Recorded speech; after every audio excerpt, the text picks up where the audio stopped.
이 시간 우리에게 주시는 하나님의 말씀, 오늘은 신약 성경 요한복음 20장 30절 31절 두 절 말씀을 중심으로 해서 우리 요한복음이라고 하는 책이 또 어떠한 책인지 우리가 같이 한번 좀 잠깐 살펴보면서 우리 사복음서, 우리 신약 성경의 첫 번째 나와 있는 사복음서 마태, 마가, 누가, 요한복음에 대한 그 정리의 시간을 좀 가지려고 합니다. 우리 먼저 요한복음 20장 30절에서 31절까지에 있는 말씀을 제가 읽습니다. 예수께서 제자들 앞에서 이 책에 기록되지 아니한 다른 표적도 많이 행하였으나 오직 이것을 기록하면 너희도 예수께서 하나님의 아들 그리스도이심을 믿게 하려 하며 또 너희로 믿고 그 이름을 힘입어 생명을 얻게 하려 함이니라. 아멘. 우리가 지난 시간에 마태, 마가, 누가복음까지 우리가 살펴보시면서 복음서, 사복음서가 공관복음에 관한 말씀을 좀 이렇게 함께 나누었습니다. 그래서 우리 각 복음서가 가지고 있는 특징들, 그리고 복음서가 이야기하고 있는 내용들에 관해서 쭉 우리가 살펴보았는데요.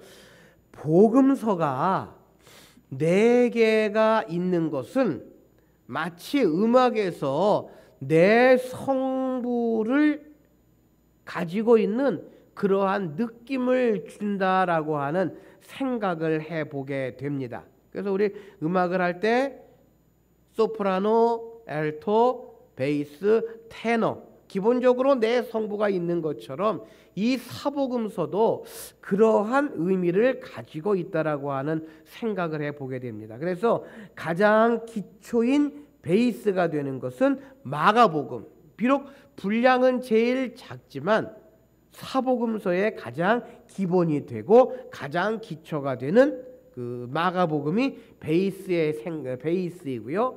또 요한복음은 소프라노와 같은 그러한 색채를 띠고 있다라고 하는 생각을 해보게 됩니다.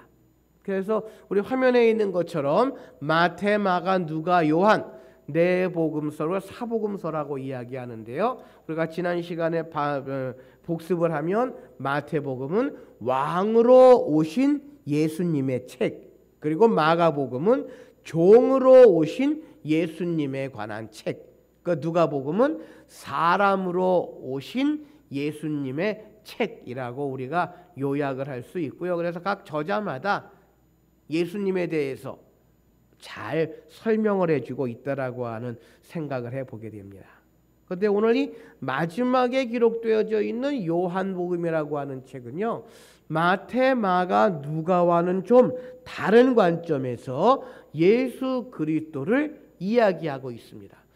결론부터 말씀드리면 이 요한복음은요, 성자로 오신 예수 그리스도의 책이다라고 이야기할 수 있을 것 같습니다.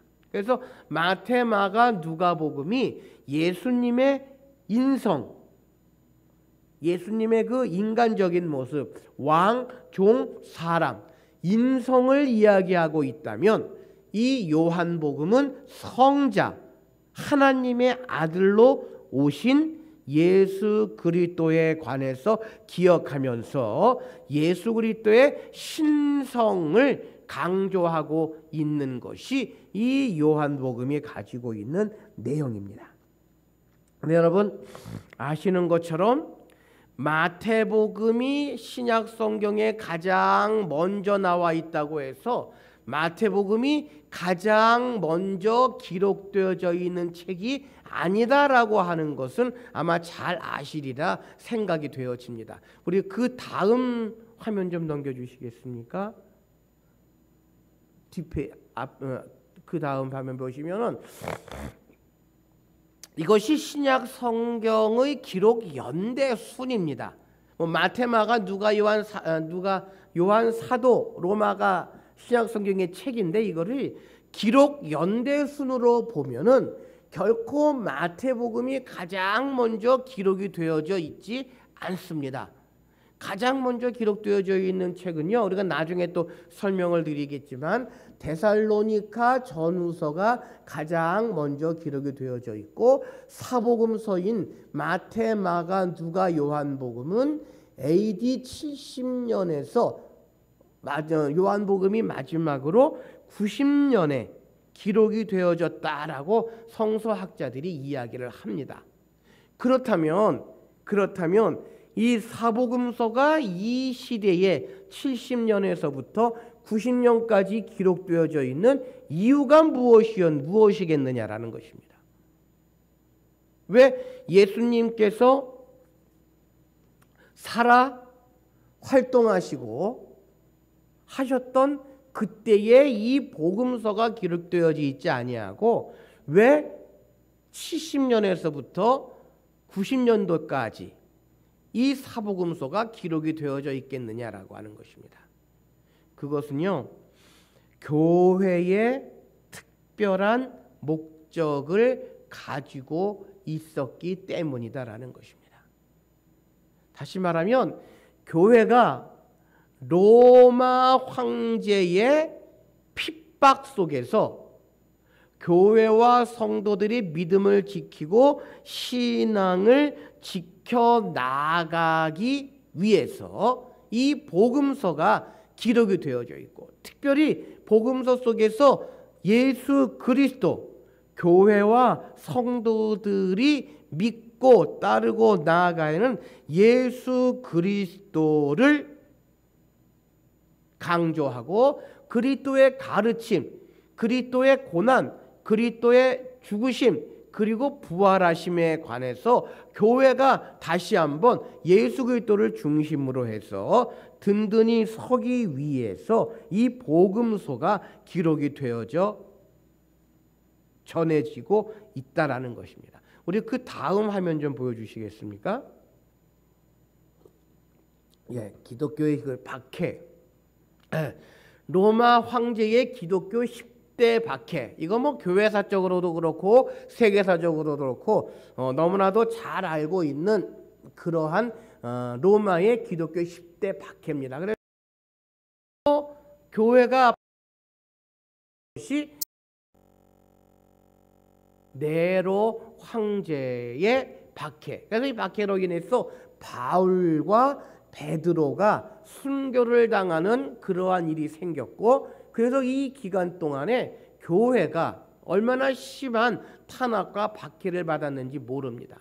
그래서 이 기간 동안에 네로 황제의 그 박해 동안에 복음서를 기록해서, 네로 황제가 박해를 시작한 것이 AD 64년이거든요. 그런데 복음서 마가복음이 기록되어져 있는 것이 AD 70년경이다라고 성서학자들이 이야기를 합니다. 그래서 이 기독교 박해에 기독교인들이 믿음을 잃어버리지 아니하고 신앙을 잃어버리지 아니하기 위해서 이 복음서가 기록이 되어져 있고, 특별히 마태, 마가, 누가는 예수 그리스도를 이야기하면서 인성을 중심으로 해서 예수 그리스도의 삶, 가르침, 그리고 고난과 죽으심과 부활에 관해서 이야기를 하고 있다면, 이 요한복음은 예수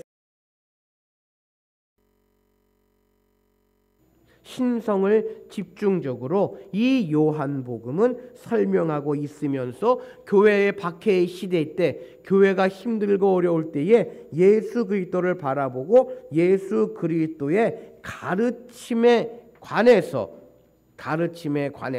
든든히 붙잡고 힘들고 어려운 박해의 시대에 믿음을 잃어버리지 아니하고 신앙을 잃어버리지 아니하기 위해서 이 요한복음을 기록해 놓았다라고 이야기할 수 있을 것입니다.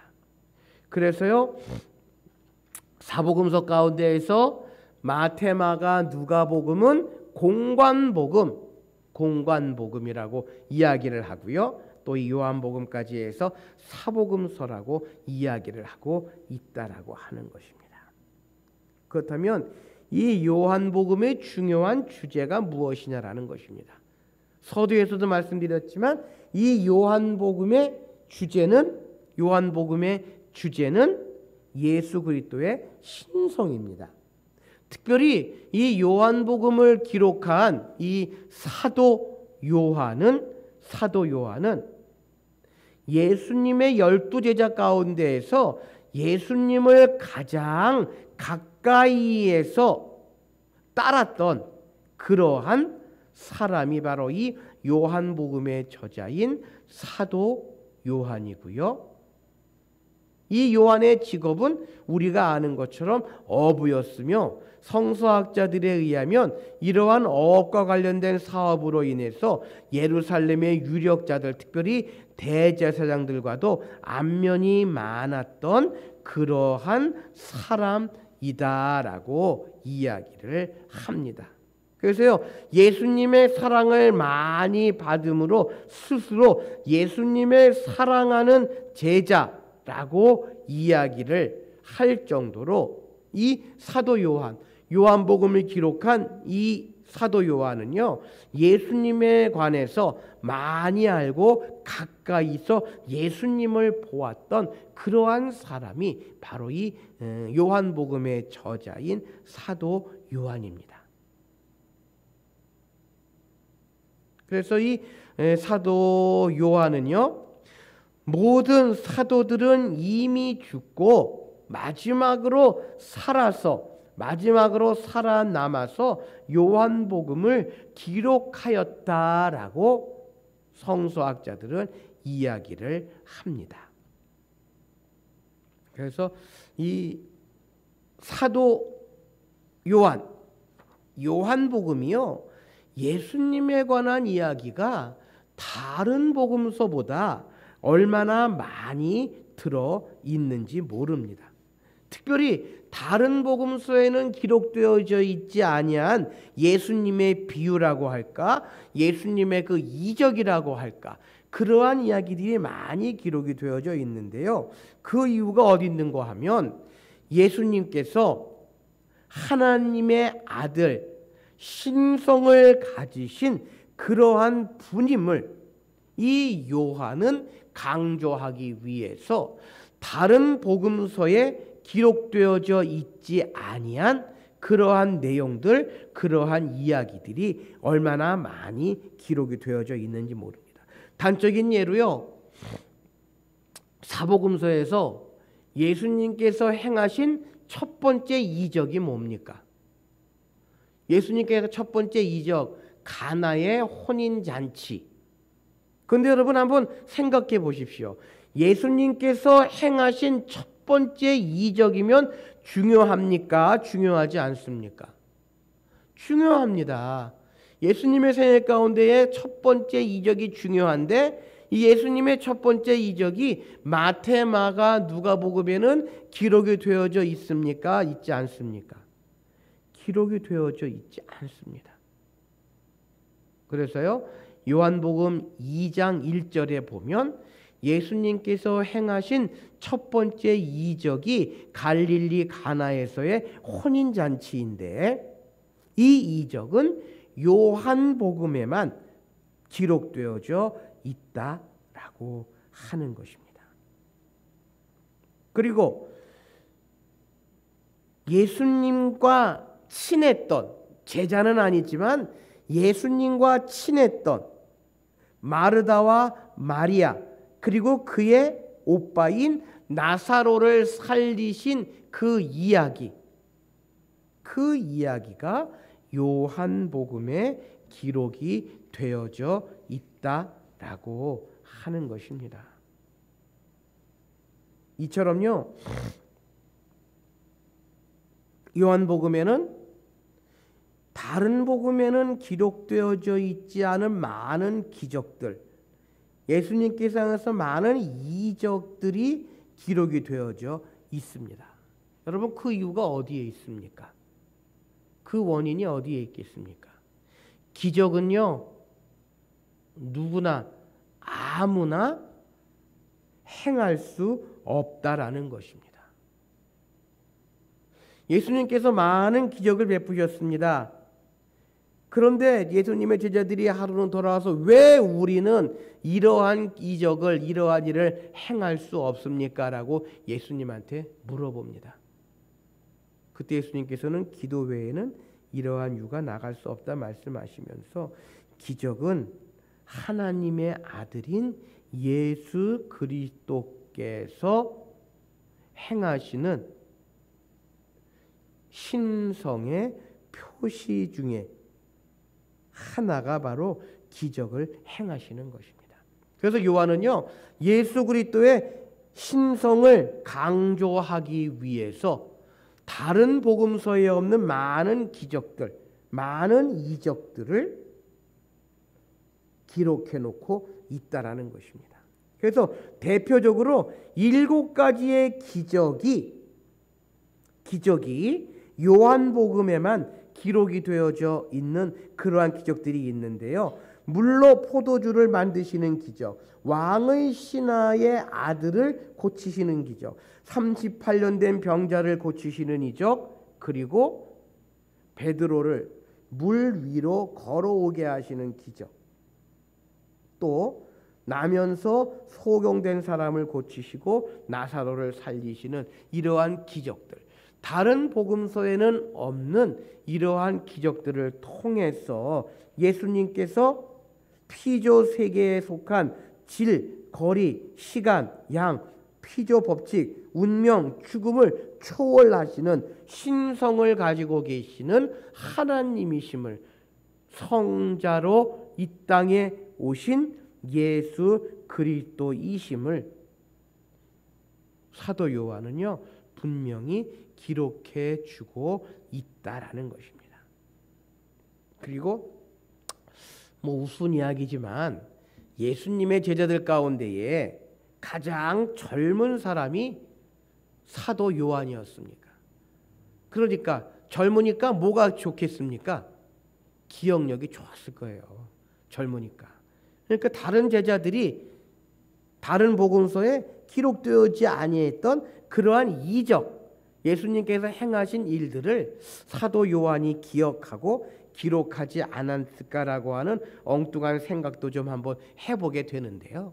어쨌든 이 사도 요한은 예수님의 신성을 강조하기 위해서 다른 복음에 없던 그러한 기적들, 예수님께서 행하신 그러한 일들을 기록해 놓고 있다라고 하는 것입니다.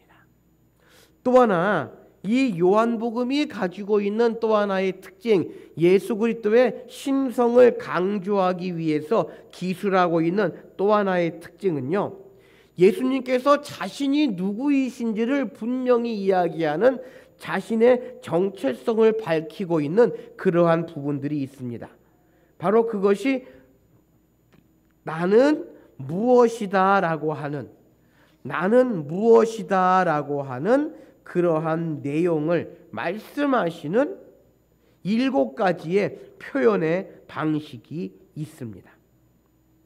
그래서 나는 생명의 떡이다, 나는 세상의 빛이다, 나는 양의 문이다, 나는 선한 목자다, 나는 부활이요 생명이다, 나는 길이요 진리요 생명이다, 나는 참 포도 나무다라고 친히 말씀하시면서 예수님 자신이 누구인지, 예수님의 정체성을 분명히 말씀하시는 그러한 모습을 사도 요한은 기록하고 있다라고 하는 것입니다.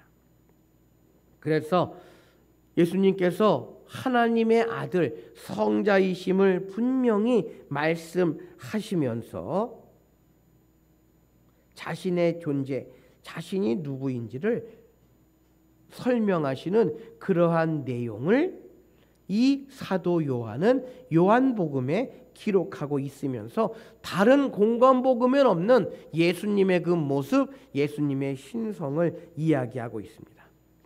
그런데요, 요한은요, 하나님의 숫자인 완전수 7을 통해서 예수님의 신성을 설명하고 있는 것입니다. 7가지 특별히 요한복음에만 기록되어져 있는 7가지 기적, 그리고 예수님께서 자신의 정체성을 설명하시는 7가지의 나는 무엇이다. 그래서 이 요한복음은요, 이 사도 요한은요, 7이라고 하는 숫자, 완전 숫자요 하나님의 숫자인 이 7을 사용해서 예수님의 그 신성을 증거하고 있다라고 하는 것입니다. 복음서에 기록되어져 있는 많은 내용들, 그 의미들, 그것은요 공관복음과 별반 다르지 않은 의미들을 가지고 있습니다. 그러나 이 요한복음이 가지고 있는 독특성, 요한복음이 가지고 있는 그 신성, 예수님의 신성에 관한 이야기들은 이러한 의미를 가지고 있음을 우리가 보게 된다라고 하는 것입니다. 또한 요한복음의 중심 주제는요, 믿음이라고 하는 동사가 98번 기록이 되어져 있습니다. 이는 마태, 마가, 누가복음의 합한 세 복음서보다도 이 단어가 더 많이 사용되어져 있음을 우리가 발견하는데요. 이 사도 요한은 그리스도를 의존하는 행위가 바로 하나님의 아들로 오신 예수 그리스도를 믿는 믿음을 강조하고 있음을 우리가 발견하게 됩니다. 그리고 요한복음은요, 사도 요한은 영혼과 생명에 대해서 자주 언급하고 있음을 보게 됩니다. 공관복음, 마태, 마가, 누가복음에는 그렇게 많이 다루지 아니하는 영생에 관한 언급을 많이 하고 있습니다. 그 이유는요, 예수님께서 성자로 오셔서 영원한 생명을 허락하여 주시고 또 예수 그리스도를 믿는 자들에게 주시는 그 은혜, 사랑을 이 요한복음의 기자는, 사도 요한은 강조하고 있다라고 하는 것입니다. 또 하나 요한복음의 그 중요한 주제는 진리와 빛입니다. 진리와 빛의 가치가 요한복음에서 밝게 빛나고 있으며 거짓과 두려움과 현저히 대조되고 있는 것을 요한복음에 발견하는데요. 요한은 강조해서 예수님의 진리가 성전보다 그리고 율법보다 더 크다고 이야기를 합니다. 그것은요, 예수 그리스도의 신성을 강조하고 있는 것입니다. 성전보다 율법보다도 더 큰 것으로, 그리고 예수님의 빛이 절기보다도 더 큰 것으로 묘사하고 있으면서 공관복음의 그 저자들과 다른 예수 그리스도의 신성을 이 요한복음에서는 사도 요한은 설명하고 있음을 우리가 발견하게 됩니다. 그래서 이 요한복음은요, 마태, 마가, 누가복음과는 다른 관점에서 기록이 되어져 있고 바로 예수 그리스도의 신성을 통해서 예수님만 믿고 의지하고 또 이 세상에 오시는 예수 그리스도에 관한 이야기들을 요한복음은, 사도 요한은 집중적으로 기록해 주고 있다라고 하는 것입니다. 오늘 본문 말씀, 특별히 요한복음 20장 30절에서 31절까지 있는 말씀은요, 이 요한복음이 어떠한 목적을 가지고 있는지를 우리에게 단적으로 설명해 주고 있고, 요한복음 전체를 한마디로 요약해 주고 있는 것이 이 요한복음 20장 30절에서 31절까지 있는 말씀입니다. 그것이 뭡니까? 그것은요, 예수님께서 하나님의 아들 그리스도이심을 믿게 하려 하며 또 믿고 그 이름을 힘입어 생명을 얻게 하려 함이라라고 분명히 이야기를 하고 있습니다. 그리스도인들이 이미 갖고 있는 믿음을 더욱더 굳건히, 그리고 비그리스도인들이 회심할 수 있도록 이 요한복음이 기록되어져 있는 것입니다. 그러니까 다시 말하면 당시 기독교를 박해했던 그 박해 시대에 교회와 성도들에게 하나님의 아들인 예수 그리스도를 더욱더 든든히 믿고 의지하면서 힘들고 어려운 그 박해의 시대에 믿고 그 이름을 힘입어 나아갈 때에 생명을 얻게 할 것이다 라고 하는 그러한 의미를 가지고 이 요한복음이 기록이 되어져 있다라고 하는 것입니다.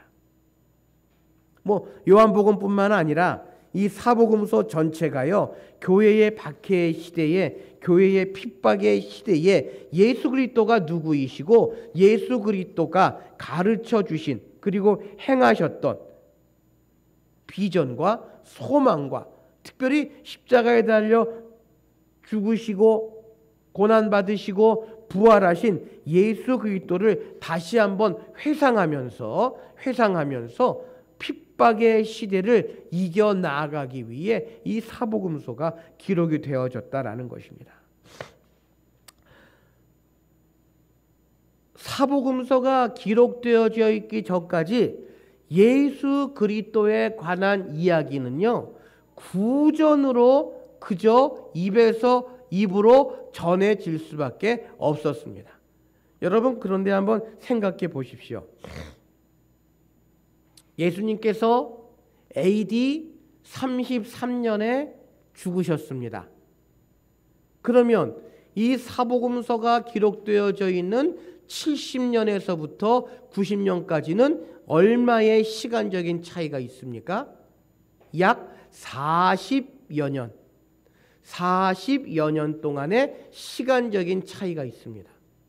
그 기간 동안에 예수님에 관한 이야기가 많이 잊혀지고 지어지고 곡해되어지고 교회 안에서는 잘못된 신앙, 그릇된 신앙이 알게 모르게 침투해 왔을 것입니다. 그런데 설상가상으로 네로 황제의 교회 박해, 그리스도인들의 순교를 해야 하는 그러한 때가 도래하게 되었을 때에 교회는요, 이 사복음서의 필요성을 느꼈습니다. 예수 그리스도의 가르침, 예수 그리스도의 행적, 예수 그리스도의 교훈, 더 나아가서 부활하시고 승천하셔서 우리에게 하나님의 나라 영생을 주시겠다 약속하신 예수 그리스도의 가르침을 통해서 다시금 교회가 하나가 되고 교회가 든든히 서야 하는 그러한 때를 맞이해서 마태, 마가, 누가는 예수님의 인성, 가르침, 교훈, 행하심을 다시 한번 교회와 성도들에게 가르쳐주고, 이 요한복음은 하나님의 아들로 오신 성자 예수님의 신성을 통해서 교회가 예수 그리스도를 중심으로 해서 든든히 서게 할 그러한 목적으로, 그러한 이유로 이 복음서가 기록이 되어져 있다라고 하는 것입니다. 그것은요 오늘 이 시대에도 다르지 않다라는 것입니다. 교회들이 점점 예수 그리스도를 잃어버리고 있습니다. 주님의 가르침을 잃어버리고 있습니다. 그래서 사람의 모습, 사람의 소리, 사람의 말들이 얼마나 교회 안에 가득한지 모릅니다. 또한 밖으로는 교회가 세상 속에서 핍박을 당하고요, 교회가 손가락질을 당하는 이러한 시대가 되어가고 있습니다. 이러할 때에 우리는 다시금 이 복음서를 통해서 주님의 가르침, 주님의 우리에게 주시는 교훈을 기억해야 합니다. 그리고 사도 요한이 요한복음을 기록해 놓은 그 목적, 너희로 예수께서 하나님의 아들 그리스도이심을 믿게 하려 하며 또 너희로 믿고 그 이름을 힘입어 생명을 얻게 하려 함이라라고 하는 이 말씀처럼 이 시대의 교회와 성도들이요 다시금 말씀으로 돌아가고 예수 그리스도로 돌아가고 그리스도의 가르침으로 돌아가서 교회가 새로워지고 교회가 소망과 희망을 심어주는 그러한 공동체로 변화되어지기 위해서 교회가 다시금 이 말씀으로 돌아가야 할 이때에 주님의 가르침, 주님에 대해서 예수 그리스도에 대해서 다시 한번 되돌아보는 그러한 시대에 그러한 때가 되어야 할 줄 믿습니다. 함께 기도하시겠습니다. 사랑의 하나님, 사도 요한이 교회가 힘들고 어려울 때에